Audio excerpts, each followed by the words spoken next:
Today, I want to talk to you guys about the author welcome sequence. These are going to be the emails that you are sending to new subscribers every time someone joins your list for the first time. Now, everything I'm going to talk about on this video and on this channel with future videos typically comes from personal experience, things that I tried, things I did wrong, and things that I wish I would have known then that I know now that allows me to go out and teach, work with other authors, put courses together, run workshops, do live events and stuff like that. That's exactly what this video is going to be about. It's about welcome sequence and the emails that people are going to get right when they sign up. When I first started, as embarrassing as this sounds, I sent a very generic single email. There was no context to it. There was no personality. There was no story. It was just, thanks for subscribing.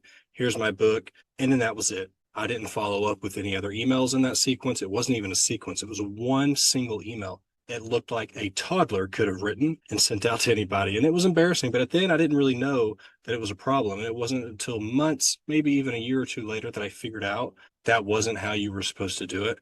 And I'm hoping this video will help you figure it out much sooner so you can avoid that issue and make sure when you're getting started, you're doing things the right way. So let's jump into the video.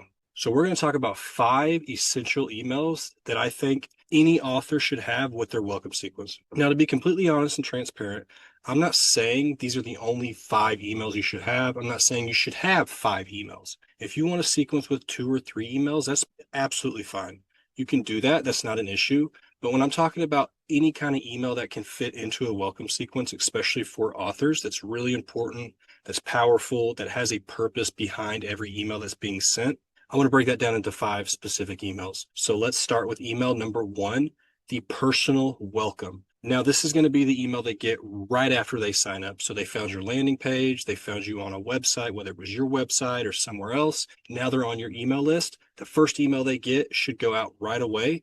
And it's going to be a personal welcome. I'm talking something warm and casual, very friendly and inviting. Typically a thank you for joining the list. I'm super excited to have you here. If they signed up to get a freebie like a reader magnet or some kind of lead magnet, make sure that that is available right there at the top. Don't make them jump through hoops. Don't make them have to go scavenge the internet for it. They should be able to get it right away, make it really, really easy. Because when we get people into our list, we want it to be as frictionless as possible to make sure that customer journey or reader journey is as easy as it can be. So that personal welcome typically isn't anything crazy. It's a thank you. We're showing gratitude. We're letting them know we're excited they're here. We're giving them what we promised we were going to give them and making it easy. And then we just share a little bit about maybe why they're here, what to expect, here's how many emails you'll get from me a month, the types of emails you'll get, kind of setting the stage right out of the gate. It's very, very important that we do that because we don't want to mislead people. We don't want people on our list thinking they should be there, but they really shouldn't be. If we address that at the very beginning with the first email we send them, we can weed out a lot of people that shouldn't be there. So that's email number 1. Then email number 2 is going to be more about your story. What I mean by that is, why are you an author? What drove you to become an author? Makes you want to write the books that you write? Why did you pick the types of books that you write? Did something happen in your life, or is something happening in your life now that really made an impact on you in the types of books you write that drove you into doing this? For me, I write fast-paced military thrillers. That's just what I really like to read. So they were personally connected to me. That's what got me excited. Those were the kind of books I could actually pick up and not want to put down. But I share parts of my story, things that have happened in my life that I tie in to the books that I write. Actual events, people, things that are going on or have gone on in my life, I put those in my books and I use those in my emails as a way to tell a story, let them into, kind of behind the curtain, so to speak, let them a little bit know who I am. I'm being a little bit transparent and open and vulnerable. I actually love doing that with my emails. I think it's really powerful. I don't see a lot of people doing it because it can be really easy to want to clam up and not really share much about you. You're like, oh, they're here for my books. That's all I'm going to share about. I'm not going to let them know anything about me or share anything from my life. And that's fine. You don't have to, but I'm just telling you from personal experience, from what I've done and what I've used to work with authors, teach them, whether it's with private clients or through courses and workshops or virtual events. I really think adding story that can be personal, being open and transparent and sometimes vulnerable can be a really powerful way to connect with these people really early on. Because you got to think, these are new people coming into our list. So it's going to be our first and only opportunity to connect with them on a deep level. And we want to do that as quick as possible. We want to build that know, like, and trust factor as fast as we can when they're getting on our list. And we're doing that with our welcome sequence. So that's the second email. Email number 3 that I really like would be something I would call a value email. So this would be kind of an email you would send that would add value to the reader, whether it's recommending something that you've read recently that you think they would like, if it's the type of genre that you write that you know the people on your list also read. It could be something valuable in sharing, kind of the experiences of how you write and what goes into your writing. That could be part of your story email, but it can also be a value email as well. Just something that you can think of, and the sky's the limit, really. It's going to be different for every author because we all write different genres. We have different styles. Our readers might be a little bit different than the next author. Something that's valuable that you can add to these people in this email, that's where that third email would come. And that's why I call it the value email. Moving on to email number 4, this would be social proof and an invitation. So social proof, if you have it, and if not, that's totally okay. But let's say you've got books out there that have reviews, or you have an email list for a while and you've had people send you replies back that have been nice and kind, that have been about your books. They've said, I really loved your book, or, this part of the book really got me excited. I loved what you did here with this character, or this plot twist that you took. I've had people do this with me. Now, they didn't go leave a public review, but they sent it to me privately in an email. Now I can use that as social proof. Now, if you have your book published and you have actual reviews online, that's even better. You can take those reviews and put them into your emails as social proof to show people who haven't yet read your books and don't really know anything about you or the types of books that you write as social proof to get them excited and hopefully drive them to that. Now, we're not doing this right now to get them to our books as a hard sell, so to speak. We're just showing them that other people out there are reading our books and really, really loving them. Now, you can take that, you can do this in kind of one or two ways, I think. You can either just kind of copy and paste the text either from the review or the email, or you can screenshot it and add that into your email. Now, that can be really powerful, especially on Amazon. Let's say you got 3 or 4 really high quality 5-star reviews. Screenshot those because it's going to show the stars and the wording on the reviews, and you can just put those into your emails, and those can be super powerful. Now, the second part of this email was an invitation.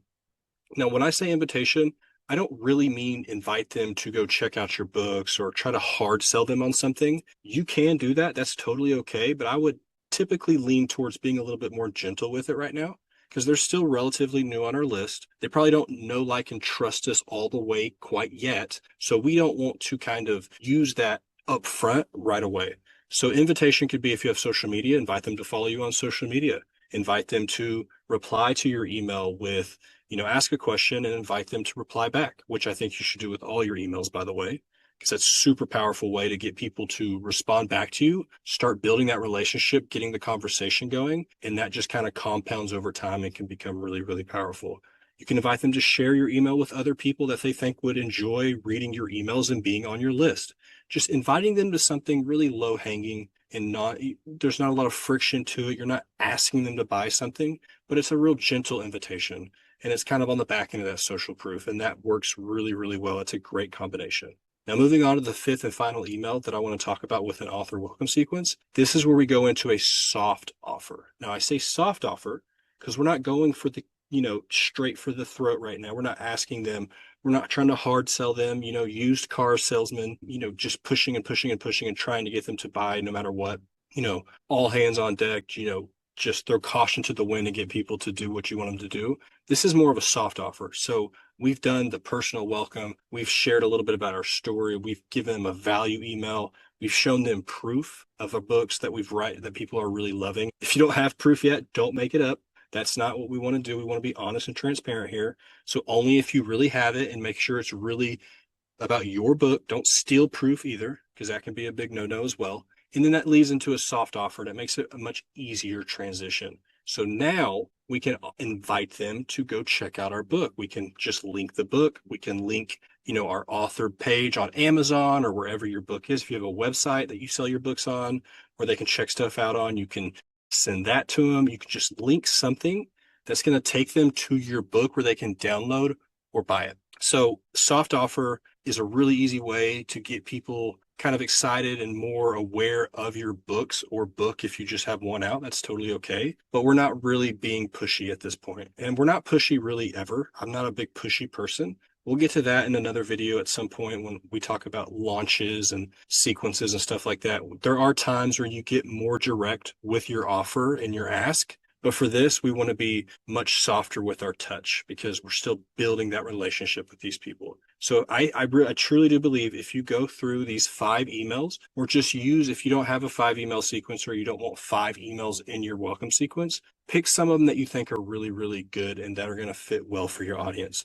The personal welcome is, I think, a no-brainer because that's the first email that they get, sharing about your story, why you write what you write, giving them value, social proof, and then that soft offer as well. I think those are 5 awesome emails that any author can use and put it into their sequence. Either if you're just starting a sequence, this can be your sequence starting out, or if you already have a sequence, you can kind of use this and what you're learning now to go plug these into what you already currently have or move some things around. So I get a question about this all the time when I'm teaching this, either inside my courses or workshops, or I'm doing the coaching calls for my main course. Timeline. So we're sending, let's say, 3 to 5 emails. What's the timeline? How quickly are we sending them to these people? Are they back to back? Are they really spaced out? Again, there's really no right or wrong answer here. It's going to be based on what you're comfortable with. If you have a list and you've had it for a while, you should have more awareness of the kind of, what your list is used to and what they respond well to.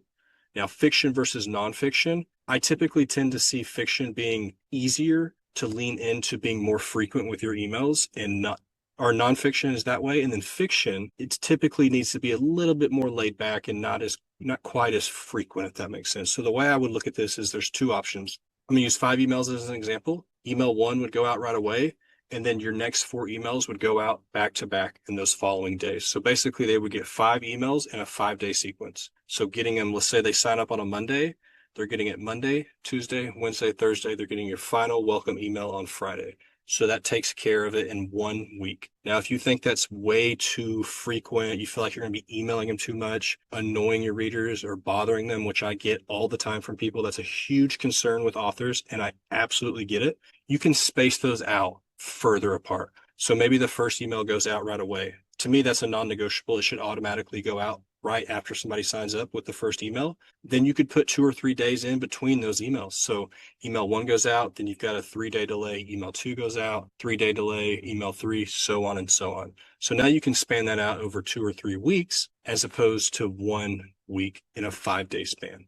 And I hope that makes sense. So basically, this is something you can play around with, test. Maybe you test a more frequent back-to-back email sequence versus more spaced out, and see if you see a difference in responses, unsubscribes, conversions. Engagement is a really big one with a welcome sequence. And then one thing I want to make sure I add here, I mentioned it kind of briefly, but every email you send should have some kind of call to action or a CTA. So if you don't have a link for people to go to, you don't have something to share that they can click and go to a different page, I recommend always ask a question. It's a super easy way, and it's the easiest way to get somebody to engage with you. So what's your favorite book you've read this year? Or what's your all-time favorite book? Who's your favorite author? What's your favorite genre? What genre do you like to read that most people don't know that you like? Stuff like that. Something that's related to the authoring and kind of your writing, your genre, or whatever it is. Just ask a question and see what kind of responses you get back. Now,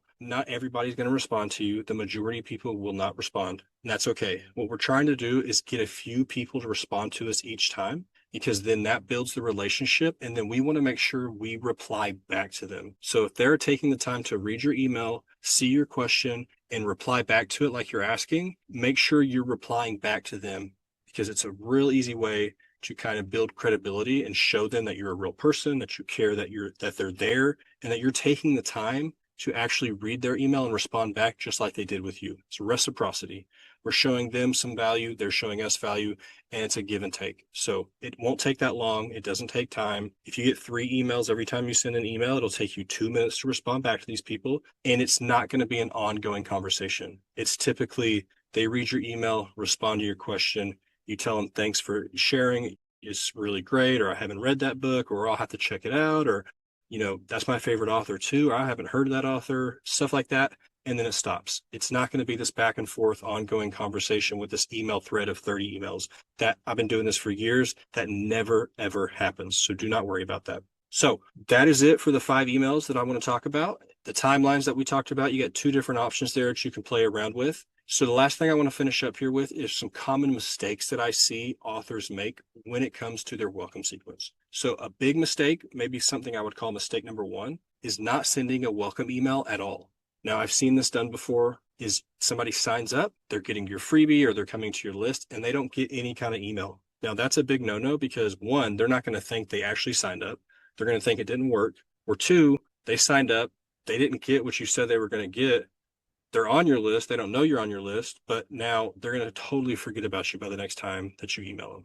Which leads me into another mistake that I see is sending them an email when they sign up and then ghosting them. So you don't have a sequence like I did when I first got started. I think I mentioned at the beginning of this video where you email them, whether it's generic or it's a great email, and then that's it. And then it's weeks or months before they hear from you. They will forget who you are. We are all people. We have short attention spans. Things are happening all the time. We all have lives.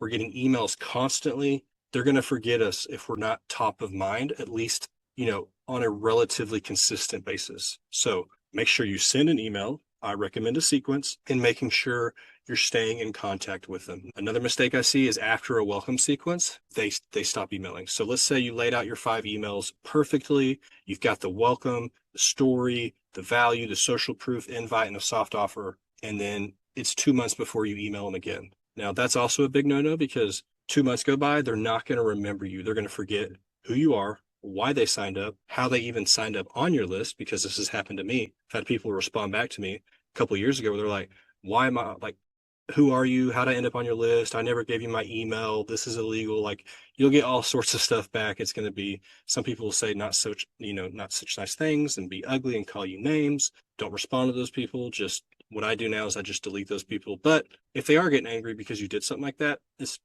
justifiably so. So make sure you don't do that so you can avoid these issues. It's going to help you stay out of high unsubscribe rates. You don't want to get hit with spam complaints because that can happen if you forget, people forget you, then you email them. They're like, who is this person? Spam, spam, spam, spam. That can be a big issue for your email service provider that you're using to send your emails. So make sure you try not to do that.